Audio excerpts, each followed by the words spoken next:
Day 77, Psalm 77. Over the last few weeks, there has been much talk about the effects of this extended period of isolation and quarantine on our mental health. Some people are coping better than others, but I'm sure we've all had our moments. Today's psalm is by Asaph, a lead musician for King David, who wrote a dozen psalms, many of which seem autobiographical. We get a picture of a man who struggles with his emotions. In fact, some of what he writes would suggest that he suffered from depression or anxiety, or both. His opening words may resonate with many of us today. I cry out to God, yes, I shout. Oh, that God would listen to me. When I was in deep trouble, I searched for the Lord.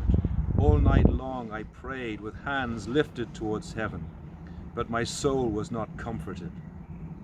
I think of God and I moan, overwhelmed with longing for his help. You don't let me sleep. I'm too distressed even to pray.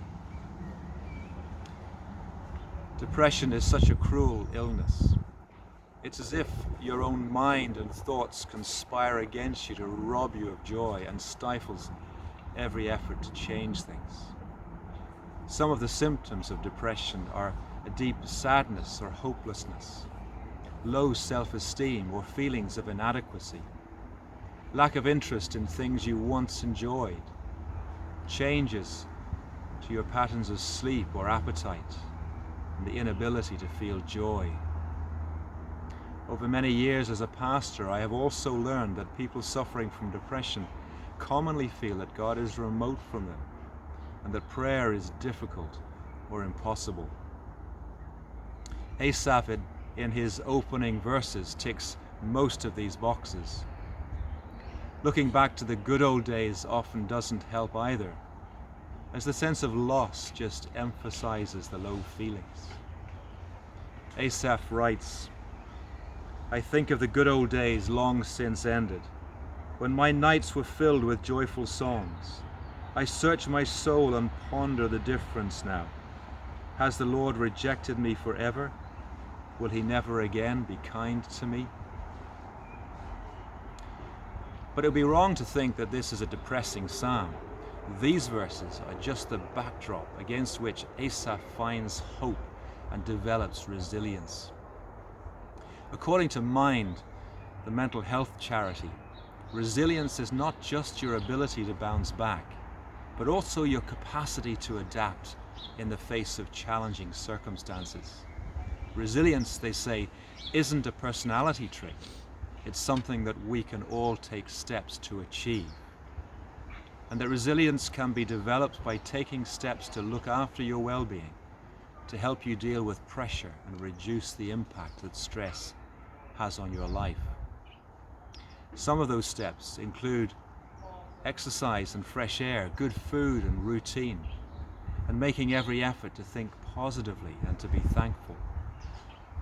Asaph finds hope in recalling how God had helped in the past.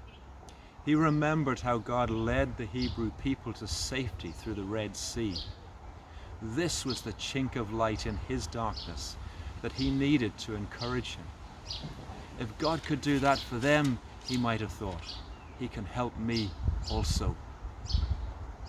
I remember one Sunday morning traveling to take a service, feeling unwilling and underprepared.